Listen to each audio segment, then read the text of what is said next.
그래서 이제 또 중요한 게 네. 아까 이제 우리 심사 청구를 해야 된다고 했잖아요. 근데 네. 심사 청구라는 거는 출원일로부터 3년 이내에 할 수 있어요. 만약에 네. 심사 청구 안 했을 경우에는 심사 청구 안 하면은 3년 이내 아니면 심사 취하가 되는 거, 취하가 간주된다고 그래요. 취하 간주가 되는 거고 우리가 이제 심사를 했는데 거절료가 있는 거예요. 그러면 출원인은 거절료가 기재된 의견 제출 통지서를 특허 청구부터 받습니다.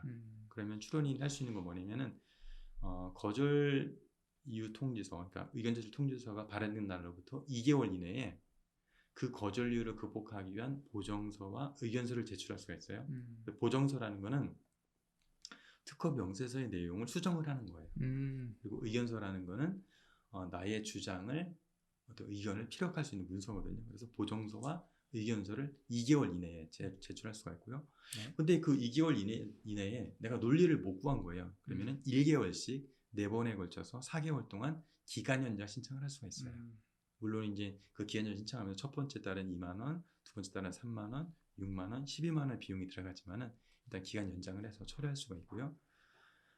그래서 의견 제출 통지서에 대해서 내가 의견서를 냈는데 보정서를 냈는데 거절료가 해소가 된 거예요. 그러면 특허 등록 결정이 되는 거고 내가 냈음에도 불구하고 그 거절료가 해소가 안 됐다. 그러면 특허청 심사관은 거절 결정서를 발행을 합니다.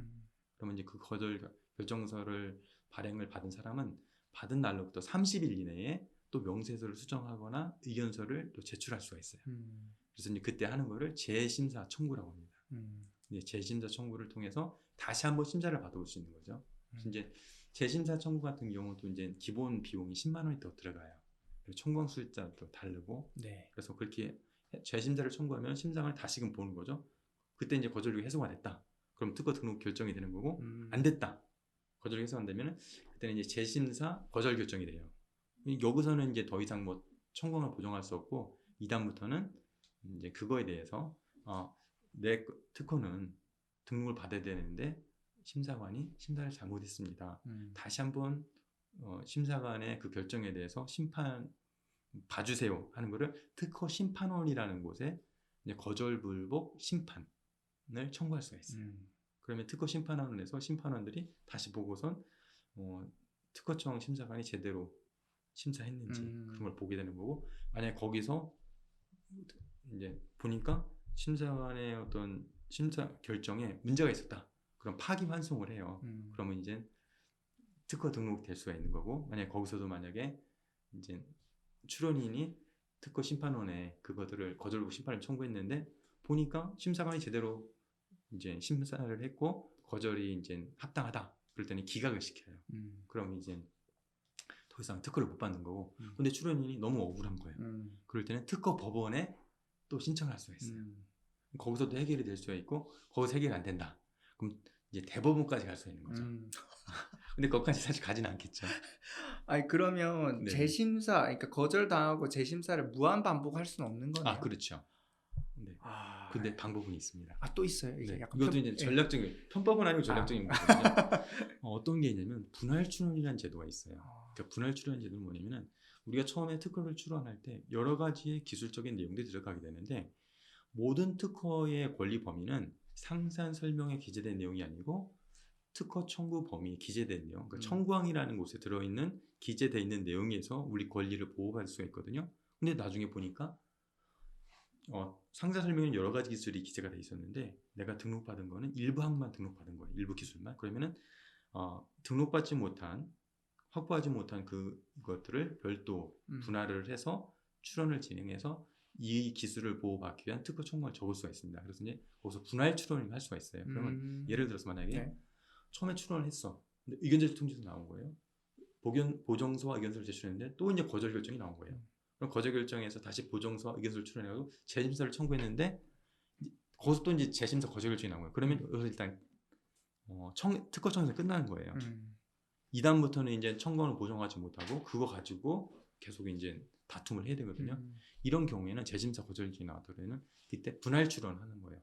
분할 출원해서 내가 이전의 과정에서는 주장하지 못했던 것들, 이전의 과정에서는 그러니까 이 상세 설명 내용에 기재되어 있는 내용 중에서 내가 주장하지 못한 요소들을 뽑아서 다시 한번 심사를 받아볼 수 있는 거죠.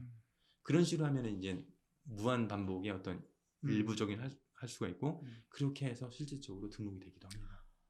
야, 이것도 하나의 그 어떤 지혜, 그렇죠. 약간 이런 전략이죠. 전략. 예, 그러니까 이렇게 아는 사람은 거기까지 쓰는 거고 모르는 사람들은 네. 한번 의견 제출이 나오니까 아, 끝난다. 나는 그냥 끝났다.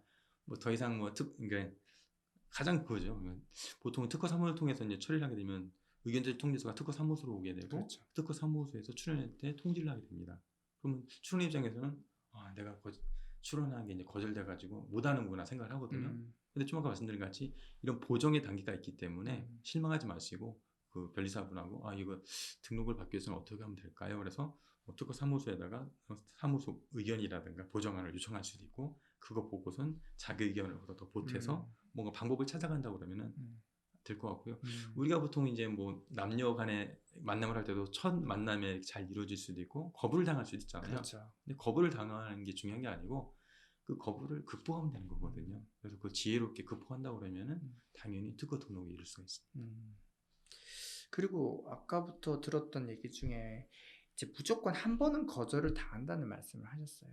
일반적으로. 일반적으로. 예, 일반적으로. 예. 그러니까 무조건 아니고 일반적으로라면 예를 들어 한 90% 정도는 거의. 거의? 네. 그러니까 한 번에 단박에 등록되는 거는 많지는 않아요. 거의 없다고. 우리가 그러니까 특허를 낼 때 보통 이거는 절대 세상에 없는 걸 거야 하면서 내는데도 네. 그렇게 거절당한다는 말씀이시잖아요. 네네네. 왜냐하면은 네, 왜냐하면 누가 심사하냐면 특허청 심사관이 심사를 하겠죠. 그리고 자기만의 관을 가지고 볼 거예요. 네. 그러니까 우리가 명세서 내에다가 우리가 가지고 있는 기술을 제대로 잘 적을 수도 있고 제대로 적지 못할 수도 있거든요. 그러면은 우리가 생각하는 표현하고자 하고 표출하고자 하는 말을 심사관이 잘 인식이 안 될 수도 있거든요. 그런데 이런 보정과 서로 의견서 그런 과정을 통해서 그런 것들이 서로가 이해가 될 수가 있으니까 그것으로 특허 등록될 수가 있는 거거든요. 네, 되게 좋은 이제 이야기였던 것 같습니다. 그러니까 흐름도를 보면서 우리가 또 전략을 한 번 더 그렇죠. 또 제 장전이랄까요? 다시 한번 생각해 볼 수 있는 좋은 계기였던 것 같습니다. 네,